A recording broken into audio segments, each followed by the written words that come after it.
first insult struck the cold morning air like a stone against glass. A cluster of neighbors stood across the narrow gravel road, arms folded, breath fogging in the winter chill, eyes filled with amused disbelief as an older man dragged a thick, splintered plank of lumber across his yard. His faithful German shepherd walked beside him, matching his slow, steady pace. Snowflakes collected on the dog's fur, glittering like frost-kissed jewels. Someone in the crowd snickered. Another muttered something beneath their breath, loud enough for him to hear, deliberate enough to pierce. "Look at that, he's building a shed around his house." The old soldier's finally lost it. The words didn't provoke him. They didn't even make him pause. He simply lifted the board into place with the quiet precision of someone who had built bigger things in harsher climates. His breath was steady, his face calm. His silent dog Ash sat watching him with trusting brown eyes. But if the neighbors could have seen his hands, they would have noticed the faint tremor. Not of fear, of memory, of how many winters he had survived before this one, and how many he'd nearly died in. Before the story formally begins, imagine a short, cinematic teaser, like a trailer compressed into seconds. A veteran hammered wooden beams into the frozen ground as neighbors laughed behind him, saying he was wasting his time, saying he was out of his mind, until the first storm hit, and their own firewood froze solid while his stayed dry, and everything changed. Respect arrived late, but it arrived loud, and none of them ever forgot the day they learned. Never underestimate a man who survived winters far colder than yours. Now the narrator's voice softens, warm yet heavy with meaning. Where are you watching from today? Let me know in the comments. And before we begin this incredible true-to-life story of silent strength, quiet honor, and a winter that revealed a man's truth, please subscribe. It means more than you know. The veteran's name was Michael Harwood, though most neighbors simply called him the quiet guy with the dog. He lived in a weather-worn cabin on the edge of Pine Hollow, an old mining town whose once vibrant spirit had thinned like smoke over the decades. Michael wasn't the type who needed much from anyone. He bought his groceries, tended to his small garden, split his own firewood, and took daily walks with Ash. He nodded to people, smiled politely, but never lingered in conversation. Some called him mysterious. Others, the less kind ones, found him strange. But no one understood the truth behind his silence. Not yet. That morning, as he hammered another board into place around the perimeter of his home, one of the neighbors, a man named Clyde Whitford, cupped his hands around his mouth and called out across the snow. "Hey, Mike! You building a fence or a fortress?" Laughter rippled through the small crowd behind him. Michael didn't respond. He only tightened another bolt. Ash's ears flicked at the noise, but he remained seated, unmoved. Clyde wasn't finished. "Tell you what, if you want company so bad, just say so. No need to build a cage around yourself." A few of the neighbors chuckled harder. Whether they meant it as a joke or something harsher hardly mattered, it pierced the same way. But Michael kept working, his movement steady, his mind anchored by a quiet mantra from years past. A calm man cannot be broken. He had learned that in places where cold didn't come from the weather, but from fear. Long before Pine Hollow, before the chipped paint and quiet mornings, Michael had worn a different life entirely, one sewn into desert tans, deep greens, and heavy boots. He had served 3 tours overseas, earning a reputation among his unit as someone who stayed calm even when the world was on fire. He had lost comrades in ambushes that fell like sudden thunder. Lost brothers who had sat beside him only hours before. Lost friends whose laughter still echoed in his dreams, coming back to him at night like voices carried by wind.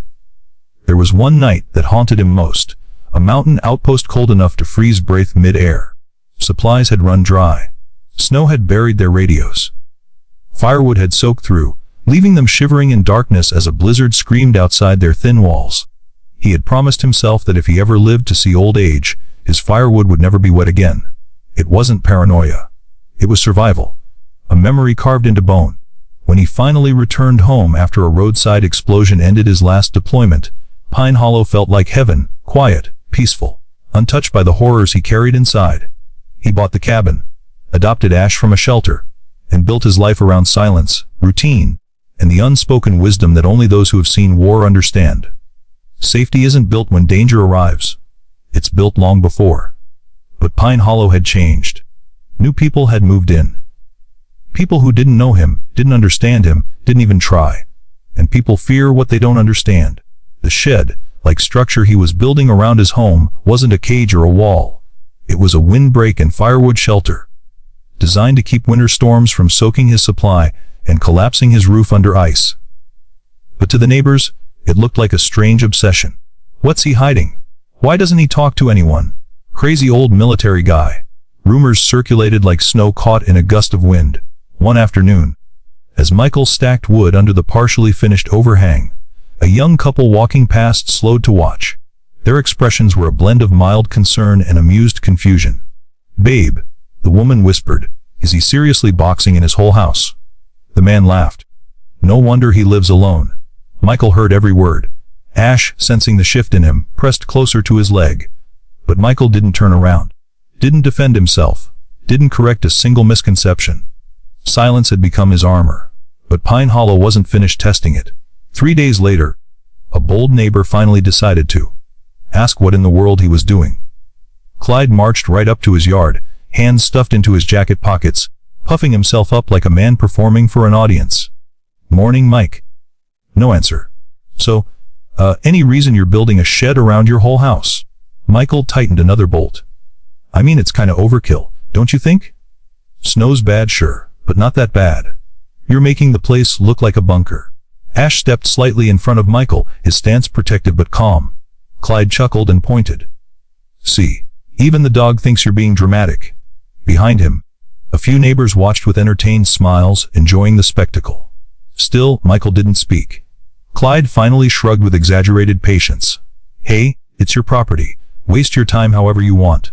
He walked away, but his words lingered like frostbite. In silence, Michael whispered a sentence only Ash heard as he placed the last beam. "Let them laugh. Winter will teach them what I cannot." That night, as Pine Hollow slept, the first snowstorm of the season crept over the mountains, slow, quiet, and merciless. It would not be the last. And by the time winter finished with them, Pine Hollow would know exactly why Michael Harwood built a shed around his house, and why the man they called Strange was the only one who truly understood what was coming. By the time dawn broke, the storm had swallowed Pine Hollow whole. Snowdrifts climbed fences, trees bent under the weight of ice, power lines sagged dangerously low, and the wind carved its way through every crack and weakness the town had ignored all autumn. Those who had laughed at Michael the loudest were the first to panic. Clyde woke to a harsh rattle at his window, wind punching through the weak frame he'd meant to fix back in September. His furnace clicked several times, trying and failing to ignite. His firewood, stacked in a sloppy pile outside, was covered in a shimmering crust of ice.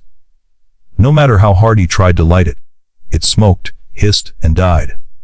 Down the road, the young couple who'd mocked Michael's project discovered their shed roof had buckled entirely, spilling what little firewood they had into a mound of wet slush. Their breath fogged inside their own home. Their clothes felt like cold, damp cloths pressed against their skin. And across Pine Hollow, anxious eyes stared hopelessly through frosted windows at the little cabin on the hill, at the man they had judged, at the shed they had mocked, at the dog who guarded him like a sentinel. Michael's house stood solid and warm.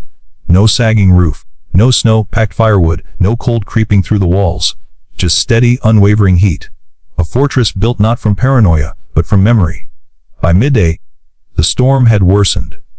Ice clung to everything like glass armor, and bitter wind carved the streets into labyrinths of white. Neighbors who once laughed now wrapped blankets tight around their shoulders, huddled in dim rooms, lit only by weak candles and frustration. "Why won't this fire state? Our wood's soaked. The store is closed. Generator's dead." Fear drifted through the neighborhood like the icy air seeping through window frames. And slowly, everyone's gaze turned again toward Michael's home. He had not left once. He had not asked for help. He had not gloated. He had simply prepared. Because a soldier learns to expect what others deny. The first desperate knock came from the young couple, Ethan and Mara, who had giggled at him days earlier. Shivering beneath layers of mismatched sweaters, they approached his porch hesitantly, stepping between sculpted snowdrifts. Ash sensed them long before they reached the door, ears flicking, body poised but calm. Michael opened the door with silent patience. The couple stood trembling, arms wrapped around their bodies, cheeks flushed raw from the cold. Michael, Mara began, her voice chattering. We don't have any dry wood. Ethan swallowed thickly. Our heater's out. We haven't been able to warm the house since last night. He waited in silence. For the first time, Ethan's bravado wilted. We're sorry for laughing, he muttered. We didn't know. We didn't understand. Michael studied them quietly, their cracked lips, their shaking fingers, the guilt woven into their expressions. Finally, he stepped aside. Come inside. The couple's relief was immediate, almost painful. They hurried in, greeted by a wave of warm air, and the crackle of a wood stove glowing strong in the corner. Ash sniffed their boots, tail swaying gently, judgment gone the moment they sought peace. But the couple wasn't the last. As the storm raged harder, one by one neighbors arrived, not with arrogance now, but with quiet desperation. Cold families, frightened children, elderly residents with failing heaters and frozen kindling. They didn't laugh anymore. They whispered, "Do you think he'll help us?" "I hope so. He has enough wood. Look at that wall he built. He planned for this." Michael opened his doors again and again, never refusing a single person, never mentioning a single insult. He guided them to warm corners, offered blankets, shared steaming mugs of broth he had prepared earlier. Some cried softly into the fabric of those blankets.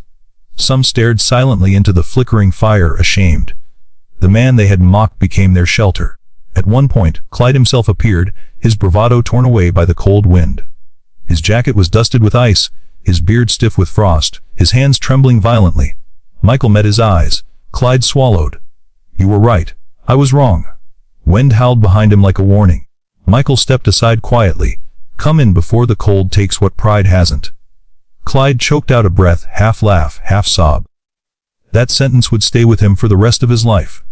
By evening, Michael's cabin glowed like a lantern in a darkened world. Families huddled inside.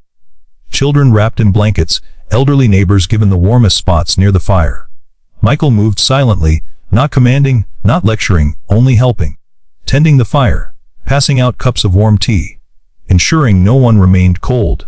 Ash followed him gently, checking on guests as though he, too, had accepted responsibility for their safety. Outside, wind screamed against the walls of the very structure they had ridiculed, yet the walls didn't bend, didn't crack, didn't let a drop of moisture touch the firewood he had so carefully protected. Every nail, every plank, every beam was proof of foresight earned through suffering no one in Pine Hollow could imagine. Someone whispered across the room, overwhelmed with emotion. "Why did he help us after everything we said?" An elderly woman answered before Michael could. "Because some people don't help for applause.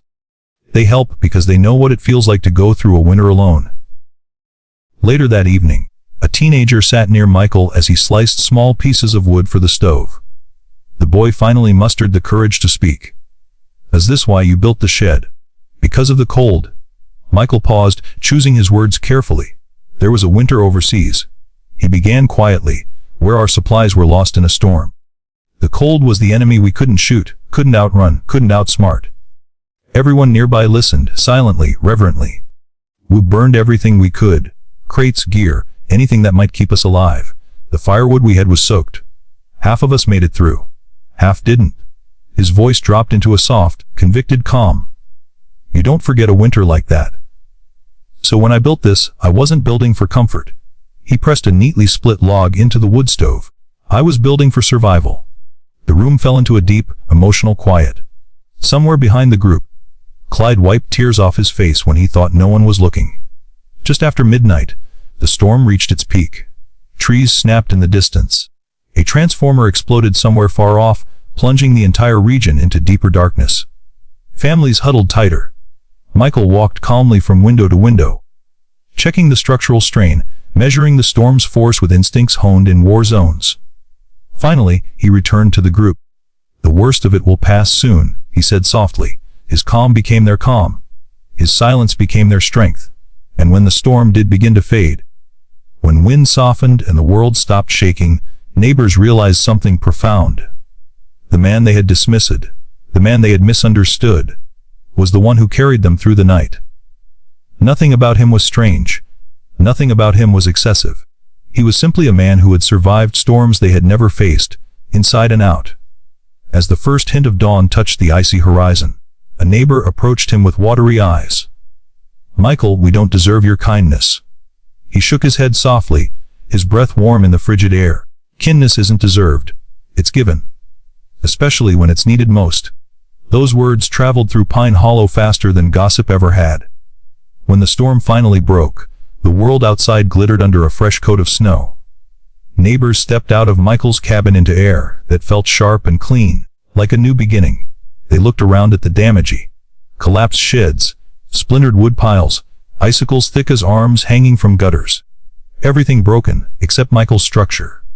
The shed he'd built around his house stood firm, untouched by the storm's fury. The firewood inside it remained dry, protected and perfectly stacked. The truth was undeniable.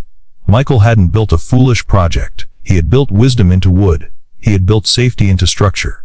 He had built survival into silence. And Pine Hollow would never laugh again. The morning after the storm felt like a different world. The sky, washed pale blue, hung over Pine Hollow with a quiet that felt almost holy. Sunlight glinted off ice, crusted branches and rooftops, scattering tiny rainbows across the snowbanks. A deep stillness settled over everything, broken only by the slow crunch of boots as the neighbors stepped outside to assess the wreckage. But no matter which direction they turned, their eyes did not linger on their own broken fences, collapsed sheds, or piles of ruined, frozen firewood. They lingered on his house. On the man they had mocked. The dog who guarded him. The shelter they had questioned. The wood they had ridiculed. Michael's structure stood like a monument to foresight, solid lines, tightly sealed beams, strong enough to face the storm without flinching. And standing at the edge of it was Michael himself, the early sun catching the faint silver threads in his hair, Ash at his side like a loyal shadow. He surveyed the neighborhood quietly, not with pride, not with smug satisfaction, but with the calm neutrality of a man who had seen far worse and knew storms never left without teaching something. Neighbors approached in slow, hesitant steps, unsure how to begin the apology they knew they owed. Clyde was the first to speak, unexpected, given his history of bravado. He looked exhausted, humbled, his broad shoulders sagging under a weight heavier than snow. Michael, you saved us. It wasn't dramatic, it wasn't loud, but in Pine Hollow, those words were equivalent to an earthquake. Michael didn't respond right away. He simply studied Clyde, seeing past the man's mistakes and into the truth sitting behind his tired eyes. You survived because you stayed warm, he said finally. Not because of me. Clyde shook his head hard. No. We survived because you prepared, because you didn't shut the door on us, because you didn't treat us the way we treated you. His voice cracked. Thank you for giving us a chance to be better than we were. Michael's expression softened, but only slightly. Years of restraint held him steady even now. He didn't say you're welcome. He didn't say, I forgive you. Instead, he said something far more profound. A community isn't measured by how it laughs, but by how it stands together when the laughing stops. No one forgot those words. Over the next few hours, the neighbors began a ritual that Pine Hollow had never seen before. They cleaned his property first. Not out of guilt, though there was plenty. Not out of obligation, but out of respect. Men shoveled pathways around his cabin. Teenagers moved branches off his driveway. The young couple, Ethan and Mara, wiped ice from his windows and stacked the smaller leftover pieces of wood he hadn't used. Even the elderly woman who lived alone brought a thermos of fresh coffee and biscuits, placing them by his door like an offering of gratitude. Michael didn't ask for any of it, but he accepted it quietly, as he accepted everything, with the stillness of a man who had lived through enough storms to know that gestures matter more than words. Ash wandered between everyone happily, accepting pats, sharing warmth like a four-legged diplomat. It was the first time Pine Hollow felt like it was breathing together. By late afternoon, the entire neighborhood had gathered near Michael's cabin, forming a semicircle of humbled faces. Snow crunched beneath shifting feet. Wraith plumed in pale clouds. The wind carried no laughter now, only sincerity. Clyde stepped forward again, clearing his throat. We were wrong. All of us. We judged a man we didn't know. We spoke about things we didn't understand. Mara added softly, you helped us without hesitation. You let us in when our homes failed us. Ethan's voice shook as he said, we treated your silence like a flaw, but it's your silence that kept us alive. Other neighbors murmured agreements, each voice layered with remorse and renewed respect. Then the elderly woman spoke, lifting her chin with gentle confidence. "What we owe you isn't just thanks," she said. "What we owe you is change." Silence spread through the group. A change in how they saw him. A change in how they saw each other. A change in how quickly they judged what they didn't understand. People nodded, some wiping their eyes. Michael let the moment breathe before answering. "You don't owe me anything," he said quietly. "But maybe now you won't be so quick to laugh at the storm someone else is preparing for." There it was. The third iconic line. The one Pine Hollow repeated for years. Never laugh at the storm someone else survived. In the days that followed, news of Michael's shelter spread across the county. People drove in from nearby towns to see the unusual structure built around his home, marveling at how perfectly it protected his firewood, how cleverly it diverted wind, how smartly it trapped heat. But Pine Hollow didn't brag about surviving the storm. They bragged about their veteran. About the man who prepared. About the man who helped even when it wasn't deserved. Every winter after that, neighbors came together to repair roofs, reinforce sheds, stack firewood properly, and check on the elderly before storms arrived.